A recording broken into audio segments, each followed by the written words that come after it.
Hello my dear friends. तो अगर आपके भी सीएस एग्जीक्यूटिव के एग्ज़ाम्स है या सीएस प्रोफेशनल के एग्ज़ाम्स है दिसंबर में और आप भी अटेम्प्ट स्किप करने का सोच रहे हो तो ये वीडियो स्पेसिफिकली आपके लिए ही है, क्योंकि मैंने भी ऐसा सोचा था। ठीक है, तो ये मेरी रियल स्टोरी है और इस स्टोरी की हीरोइन हूँ मैं। ठीक है, तो हुआ ऐसा था कि जब मैं अपने जून 2025 सीएस एग्जीक्यूटिव के एग्ज़ाम्स दे रही थी तो मेरा जो ग्रुप 1 था वो ओल्ड सिलेबस में क्लियर हो चुका था और मुझे ग्रुप 2 का एग्ज़ाम देना था। But as we all know कि जो सब्जेक्ट्स थे वो शफल हो गए थे। ग्रुप 1 के कुछ सब्जेक्ट्स जो थे वो ग्रुप 2 में न्यू सिलेबस में फर्स्ट ग्रुप में चले गए थे, कुछ सब्जेक्ट्स ग्रुप 2 में आ गए थे, तो ऐसे करके सब्जेक्ट शफल हो गए थे। तो अल्टीमेटली मुझे दोनों ग्रुप का एग्ज़ाम फॉर्म भरना था। अब एक ग्रुप का एग्ज़ाम फॉर्म होता है 1500 रुपीज़ का, दोनों ग्रुप का एग्ज़ाम फॉर्म मिला के हो गया 3000 रुपीज़। ठीक है, तो अब मैंने क्या किया, एग्ज़ाम फॉर्म तो मैं भर चुकी थी, बट जैसे जैसे एग्ज़ाम नज़दीक आ गया वैसे वैसे मुझे डर लगने लगा कि यार पेपर देना चाहिए कि नहीं, मेरी प्रिपरेशन हुई है कि नहीं। पेपर दे दिया और फेल हो गई तो जैसा हम सबके साथ होता है, तो मुझे बहुत सारा टेंशन, बहुत सारी एंजाइटी, बहुत सारे सवाल मेरे दिमाग में वो टाइम पे आ रहे थे कि पेपर देना चाहिए कि नहीं देना चाहिए। फिर मैंने सोचा कि यार फॉर्म तो मैं भर चुकी हूँ, 3000 रुपये तो मैं दे चुकी हूँ, एग्ज़ाम दूँ या ना दूँ पैसे तो वापस आने वाले हैं नहीं। ठीक है, तो चलो फिर पेपर दे ही देते हैं। और मेरे को टोटल 3 पेपर देने थे। तो मैं अपनी एक फ्रेंड के साथ पेपर देने जाती थी। मैं पहले दिन पेपर देने गई, पहला पेपर हो गया, घर आई, खाया पिया, सोई, पढ़ाई किया और अगले दिन पेपर देने गई। अगले दिन पेपर देने गई तो जैसे आधे रास्ते पे पहुंची वैसी बारिश शुरू हो गई। ठीक है, इस बार पता नहीं कैसे हर बार 15 जून से बारिश होती थी, इस बार मई से बारिश चालू है। तो बारिश होने लगी। अल्टीमेटली मैं थोड़ा बहुत भीगते हुए, बारिश से बचते हुए हम दोनों किसी तरीके से एग्ज़ाम सेंटर में पहुँचे। जैसे ही हम लोग एग्ज़ाम सेंटर में पहुँचे, मैंने मेरी फ्रेंड को कॉलेज के बाहर खड़ा किया। मैंने उसको बोला 2 मिनट रुक, मैं गाड़ी पार्क करके आती हूँ। ठीक है, मैं गाड़ी पार्क करने गई और वहाँ पे मैंने अपना बैग खोला ये देखने के लिए कि मेरे पास हॉल टिकट है, मतलब अपना हॉल टिकट वगैरह निकालने के लिए मैंने मेरा बैग खोला। तो मुझे पता चलता है कि मेरे बैग में ना हॉल टिकट है, ना मेरे बैग में मेरा आईडी कार्ड है। ठीक है, अब मैं क्या करूँ, तो मेरी फ्रेंड मुझे कॉल कर रही है कि जल्दी आना जल्दी आना, क्योंकि हम लोग एकदम टाइम पे पहुँचते थे। हम लोग स्कूटी से जाते थे, तो मैं बिल्कुल भी 10 मिनट 15 मिनट का भी हम लोग बफर लेके नहीं जाते थे। 9 बजे का पेपर रहता था, 8:55 को हम लोग एग्ज़ाम सेंटर के बाहर पहुँचे थे। तो वो मुझे कॉल कर रही है, मैंने उसका फ़ोन नहीं उठाया तो वो चली गई, क्योंकि उसको भी तो लेट हो रहा था ना, उसका भी पेपर था, तो वो चली गई। अब मेरे पास ना आईडी कार्ड है, ना मेरे पास मेरा एग्ज़ाम का कोई भी हॉल टिकट वगैरह है। तो मैं एग्ज़ाम के बाहर खड़ी हूँ। फिर मैंने मेरी मम्मी को कॉल किया। मैंने मेरी मम्मी को बोला, मम्मी ना मेरे पास आईडी कार्ड है, ना मेरे पास में हॉल टिकट है, मेरे को एंट्री नहीं मिलने वाली है इसके बिना, तो अभी तुम देखो घर पे ही रहेगा और लेकर के आ जाओ। अब मेरी मम्मी ढूंढ रही है, किधर है किधर है किधर है, मिल ही नहीं रहा है, क्योंकि मेरा आईडी कार्ड मुझे नहीं पता था कहाँ पे रखा हुआ है। शायद वो बैग का चैन वगैरह खुला रह गया था तो वो गिर गया था कहीं तो भी। अब मम्मी ढूंढ रही है, नहीं मिल रहा है। फिर मेरी मम्मी को याद आया मेरे 2 छोटे भाई बहन हैं, वो लोग मेरे बैग में से कभी कभी कुछ कुछ चीज़ें निकाल लेते, तो मेरी मम्मी को लगा शायद उन लोगों ने निकाला रहेगा, बेचारे सो रहे थे। उनको उठाया गया, चलो भाई तुम भी ढूंढो। अब सब पूरा घर मिलके मेरे आईडी कार्ड्स और मेरा हॉल टिकट सब ढूंढ रहे। फिर फाइनली 2 मिनट हो गया, 5 मिनट हो गया, मैं वेट कर रही हूँ, अब कॉल आएगा मिला, अब कॉल आएगा मिला, फ़ोन ही नहीं आ रहा है। तो मुझे लगा शायद नहीं मिलेगा। और वो बैक ऑफ द माइंड एक चीज़ हर स्टूडेंट के माइंड में चलती रहती है, जब तक आपका रिजल्ट नहीं आ जाता है, पास नहीं हो जाते हो एग्ज़ाम देने से लेकर के, तब तक आप एक चीज़ सोचते हो कि पता नहीं क्या आएगा रिजल्ट, पास होंगे कि फेल होंगे। तो मैं भी यही सोच रही थी कि यार मेरी प्रिपरेशन तो इतनी अच्छी हुई नहीं थी, मैं तो एग्ज़ाम देने इसीलिए आई थी ना क्योंकि मैंने एग्ज़ाम फॉर्म भर दिया था। इफ़ इन केस मैं एग्ज़ाम नहीं भी देती हूँ तो क्या ही हो जाएगा, पता नहीं पास होंगी कि नहीं होंगी, इतना लेट हो गया 20 मिनट तक। 9 बजे का पेपर था, 9:20 तक मैं बाहर ही खड़ी हूँ। ठीक है, तो मैं सोचा कि ठीक है नहीं देती हूँ ना पेपर, क्या फ़र्क पड़ जाता है। तो मैं अपनी मम्मी को कॉल करके बोलने वाली थी कि मम्मी जाने दो, नहीं दूंगी मैं पेपर, मैं घर पे आ रही हूँ, रहने दो। तब तक मेरी मम्मी का फ़ोन आ गया और उन्होंने बोला कि तेरे डॉक्यूमेंट्स मिल गए, और मैंने ओला बुक कर ली है, कैब आ गई है नीचे, मैं अभी 10 मिनट में पहुँच जाऊँगी, क्योंकि एग्ज़ाम सेंटर नज़दीक ही था। थैंक्स टू ICSI कि मेरे घर के बहुत नज़दीक मेरा एग्ज़ाम सेंटर हर बार आता है। तो एग्ज़ाम सेंटर 2 किलोमीटर की दूरी पे था। 5-10 मिनट में अल्टीमेटली मेरी मम्मी पहुंच जाती। तो उन्होंने बोला कि मैं आ रही हूँ, तेरे डॉक्यूमेंट्स मिल गए तो उधर ही खड़ी रहे। तो मैंने बोला ठीक है। मैंने सोचा कि भाई इतनी मेहनत हो ही गई है, ओला आ ही गई है, तो रुक जाते हैं, आने दो पेपर। तो आए डॉक्यूमेंट्स, और तब तक 9:25 हो चुके थे और मैं अभी भी एग्ज़ाम सेंटर के बाहर ही खड़ी हूँ। जितने भी स्टूडेंट्स आ रहे हैं सब मेरे को ही देख रहे हैं, टीचर्स मुझे देख रहे हैं, गार्ड देख रहे हैं ये कब से खड़ी है, कब आएगी अंदर, क्यों नहीं आ रही है अंदर। फिर मेरे डॉक्यूमेंट्स आए, फिर मैंने गार्ड को वो डॉक्यूमेंट्स दिखाया तो उन्होंने बोला अरे तुम इतनी लेट हो गई हो। मैंने बोला हाँ मैं अपना आईडी कार्ड भूल गई थी इसलिए। फिर उसके बाद कैसे भी आईडी कार्ड दिखा के भागते भागते मैं एग्ज़ाम सेंटर में पहुंची। फिर उसके बाद उस दिन मेरा EPICL का पेपर था, तो मैं भागते भागते एग्ज़ाम सेंटर में पहुंची। पेपर बढ़ चुका है, क्वेश्चन पेपर सबको मिल चुका है, आंसर पेपर सबको मिल चुका है, सब ने आंसर लिखना शुरू भी कर दिया है, पहला आंसर सबका लिख के ख़त्म हो चुका है।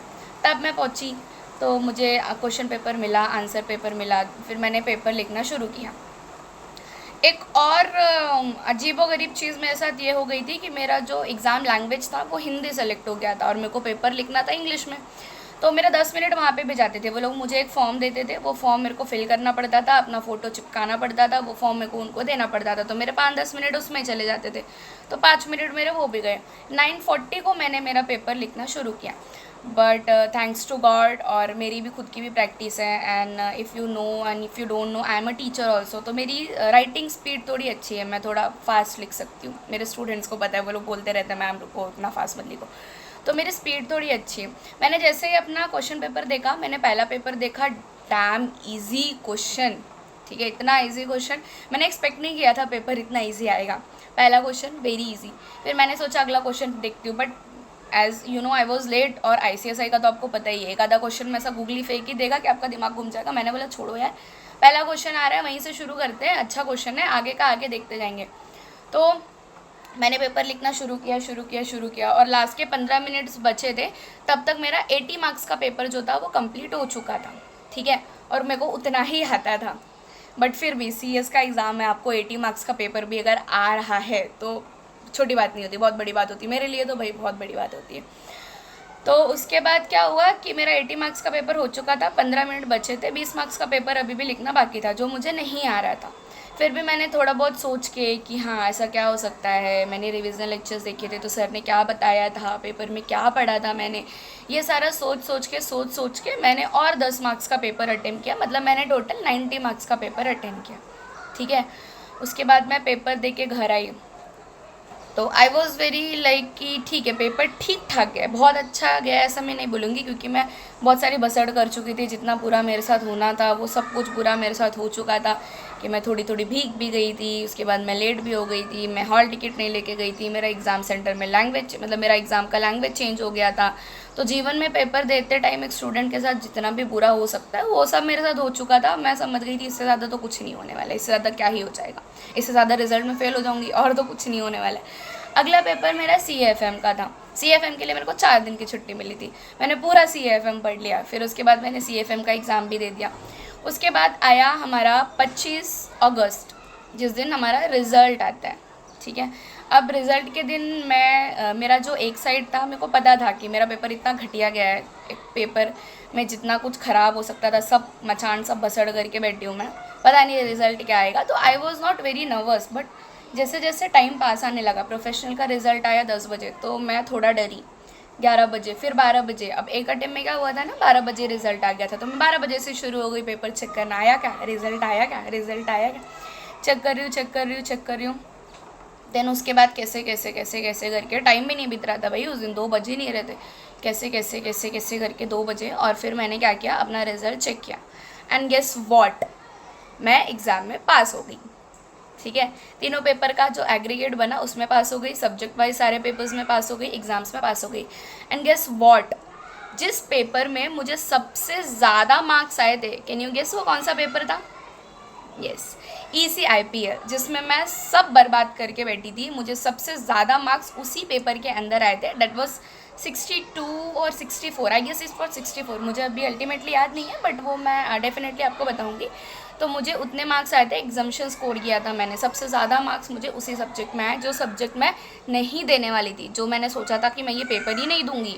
2 मिनट के लिए तो मैं यही सोच रही थी ना, मैं घर चली जाती हूँ, क्या ही हो जाएगा। तो जिस पेपर में मैंने सोचा था कि शायद मैं पेपर ही ना दूँ, उसी पेपर में मैंने सबसे ज़्यादा मार्क्स स्कोर किए। So the thing is, you don't know the future, right, you don't know the Fortune, you don't know कि फ्यूचर में क्या होने वाला है। तो आपने एग्ज़ाम फॉर्म्स अभी तक तो फिल कर ही दिए होंगे, नहीं किए रहेंगे तो एग्ज़ाम फॉर्म फिल करो, और अटेम्प्ट मत छोड़ो, कोई भी अटेम्प्ट मत छोड़ो, ठीक है। पेपर दो, जितना लिख सकते हो उतना पेपर लिखो, जितना आपको समझ में आ रहा है उतना पेपर लिखो, हर पेपर में अपना 100% दो। अभी तो वैसे भी अक्टूबर चल रहा है, अक्टूबर पूरा है, नवंबर पूरा है, दिसंबर आधा, यानी पूरा 2.5 महीना है आपके पास में। 2.5 महीने में पेपर पढ़ना, सब्जेक्ट्स पढ़ना, समझना, पेपर में जाके पेपर लिखना, बहुत मुश्किल की बात नहीं होती है। 2.5 महीने में बहुत अच्छी पढ़ाई हो सकती है, बहुत अच्छा रिवीजन हो सकता है अगर आप प्रैक्टिकली और एक्चुअली आप अगर पढ़ाई करना चाहो तो अटेम्प्ट स्किप बिल्कुल मत करो, अच्छे से पढ़ाई करो, अच्छे से पेपर दो एंड डेफिनेटली आपका जो भी रिज़ल्ट आएगा वो अच्छा ही आएगा। अगर रिज़ल्ट अच्छा नहीं आया तो आपको कुछ ना कुछ एक्सपीरियंस मिलेगा। अगर अभी आप सोच लोगे कि मुझे अटेम्प्ट नहीं देना है तो आप पढ़ाई एकदम ही छोड़ दोगे, ठीक है, आप कुछ भी नहीं पढ़ोगे। और आपने एग्ज़ाम फॉर्म भर दिया है, अगर आप एग्ज़ाम नहीं दोगे तो आप तो वैसे भी फेल ही होने वाले हो ना। तो इससे अच्छा अटेम्प्ट दे दो, एक रिस्क लो, जितनी मेहनत हो सकती है, जितना अपना 100% दे दो and wait for the result. And result अच्छा ही आएगा, बहुत बेहतरीन रिज़ल्ट आपका आएगा, ठीक है। So that's all for the today and all the best to you for your exams as well and for your results as well. Thanks for watching this video till the end. अगर आपने last तक video देख लिया है तो please like share और subscribe कर दो, क्योंकि ये बहुत ही नया सा चैनल है, पहला सा वीडियो है। बहुत सारे ऐसे इंसिडेंट्स मेरे साथ हुए हैं, फ्यूचर में बहुत सारे ऐसे इंसिडेंट्स मेरे साथ होंगे which I genuinely like to share with you guys. तो काइंडली वीडियो को लाइक करो, शेयर करो, सब्सक्राइब करो, कमेंट करो, बेल आइकन प्रेस कर दो एंड जो कुछ भी और कुछ भी अगर होता रहेगा, मुझे इतना ही पता है, तो और कुछ भी होता रहेगा तो वो भी कर दो। And all the very best for your exams. Thank you so much.